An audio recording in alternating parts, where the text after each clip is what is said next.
Hey, what's up? I'm CoasterCat, aka Roller Coaster Rider, and I'm here with my theme park travel buddy in crime, Kay.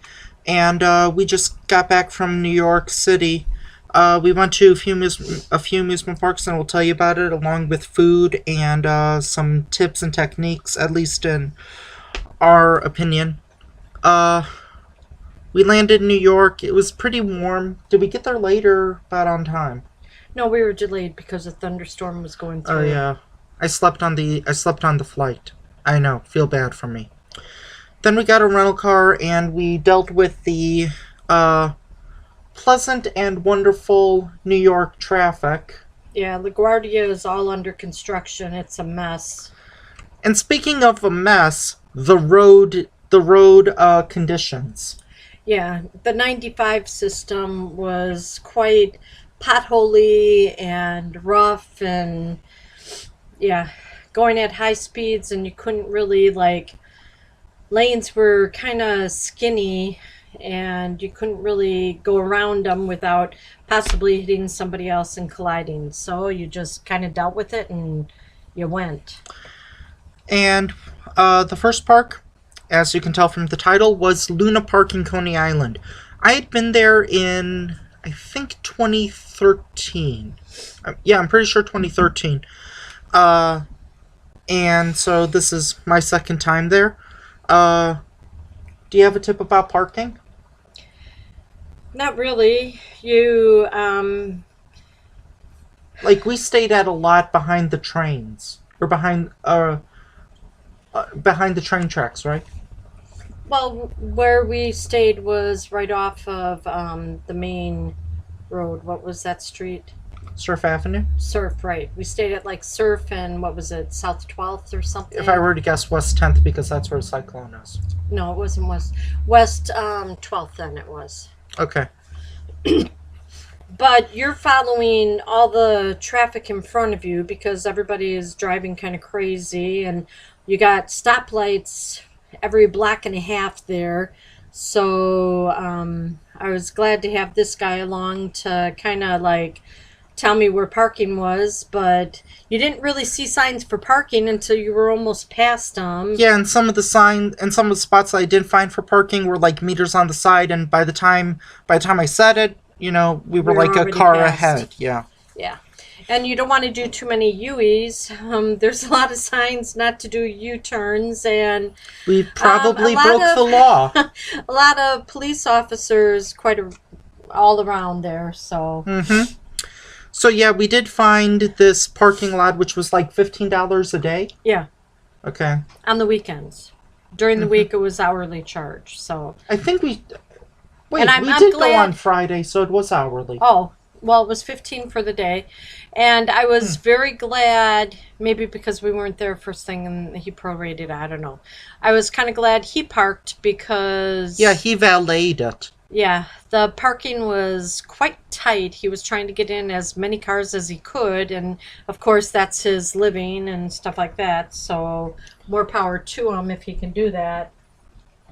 So we went to Luna Park, and one thing I do want to say is that if you're a penny pincher or if you don't have a ton of money, you will like Luna Park just because outside they have vending machines. As of this recording, you could get a can of soda for 50 cents. No, it was $1. I thought it was. I thought it was. Or maybe it was 50 cents. I No. thought it was a Oh dollar. yeah, it was $1, but you could also get a 20-ounce bottle of water for $1 as well. Yeah. That's insanely cheap. And we went to another park where the water was $3.50. Yeah. Luna Park, we just walked in, got 10 credits for me to ride the Thunderbolt. Then we essentially walked to outside of the park. We walked kind of along the beach boardwalk section. Yeah. We walked past Nathan's. We walked past Rudy's. Rudy's? Is that Rudy's? Yeah, I think Yeah. that's Rudy's. And we saw a bathhouse to be able to go onto the beach and stuff. And then there was Scream Zone, and I would argue Thunderbolt is kind of by itself. Yeah. Like, it's not part of Scream Zone. It's not. It's definitely not part of Luna Park. It's not part of Dino's. It's kind of just off by itself. Well, it's closer to Surf, too, it seemed like, but. No, Surf Well, was where the cyclone was. It was like way oh, over. okay. But yeah, it's kind of by itself, and it's one of those things where you can't miss it. Like, as soon as you know it's orange, it's like, yeah, it's right there. Uh, this one, it was pretty special because I asked people, like, where should I ride? Should I ride in the front or should I ride in the back? Like, because I thought it was going to be it was just going to be, it was just going to be a one and done coaster, and so yeah. So I got the superstar seat where I got to sit in the middle front row. So it was almost as if I had the entire car to myself, or the entire train to myself. One thing that is weird about the Thunderbolt, and with the, I think it's called Rollin' Thunder at the park at Owa in Alabama, is that they have three across. And I was kind of interested, so I figured, what the heck, while we wait for more people, I'm going to ask the employees. So I said, why is it three across? Like, why isn't instead like two across or four across? And they said it had something to do with the track width. Whether that's true or not, I don't know. You take your pick. I am the rider. Kay is not the rider, so I got on the ride, and that was my 606th coaster, actually. The ride is it has a 90-degree lift and it has a 90-degree drop. After that, people have complained about the ride having shaky transitions, and I agree it does have shaky transitions, but it's not like Aero or Vekoma coasters of the 70s and 80s. Like, it's more refined, but it's not smooth as glass. It's wonderful, but it's not smooth as glass. The ride has a giant vertical loop. It has a 0G roll.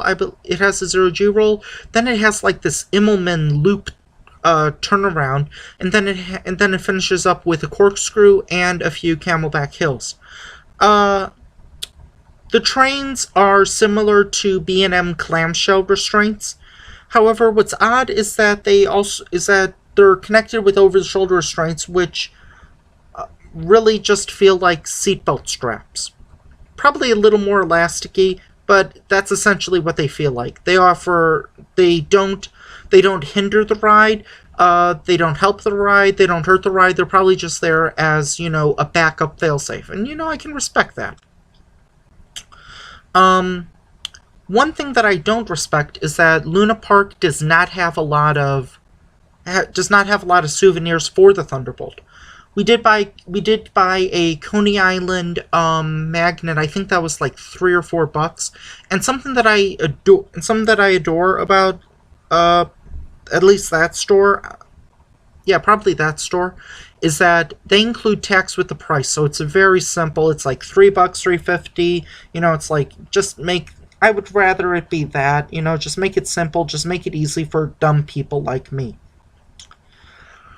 After that, that was about it. I looked at how the Endeavor was going, and I thought about, if I had had more money or more time and more money, and I wasn't so time crunched, I might have gotten the all-day wristband just to do some of the other extreme rides at the park.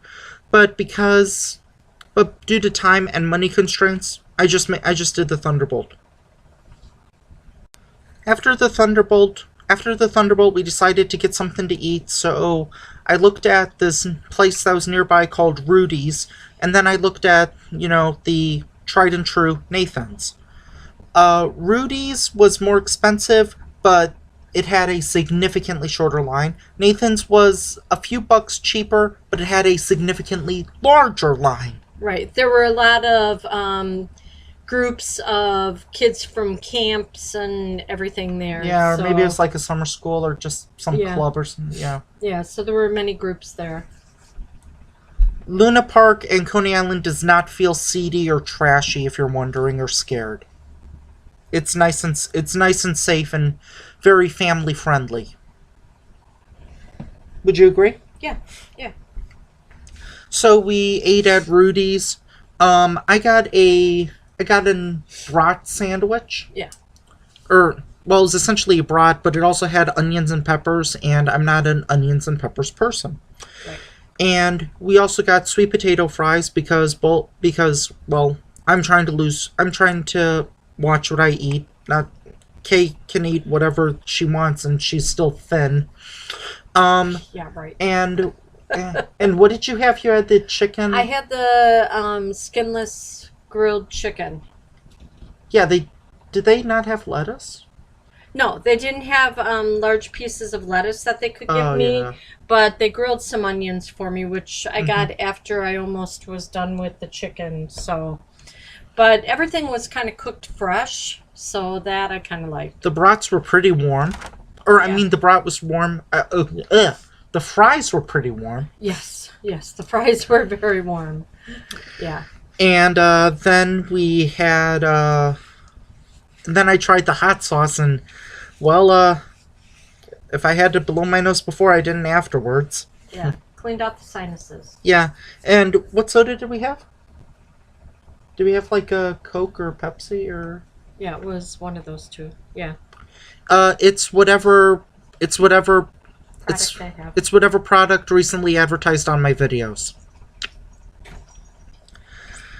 So anyway, that was part one of the 3 parks that we went to, and part one of the 4 videos, because the 4th one is going to be a restaurant review of one of the places that I ate for breakfast and one of the places we ate for dinner, Okay. as well as something that's kind of a East Coast tradition ice cream wise, and well, I've probably already given it I away. think it's in Illinois too, though. Have to look it up. I know what I want for my birthday next year. That and more Rocket Fuzz. Anyway, we'll see you tomorrow with what we did on Saturday. Or no, what else we did on Friday, because as I said, we were time crunched, and we went to a second park. And you know, no, I can't think of a good way to end it, so just say bye. Bye. Thanks Bye. for listening. Forget about it.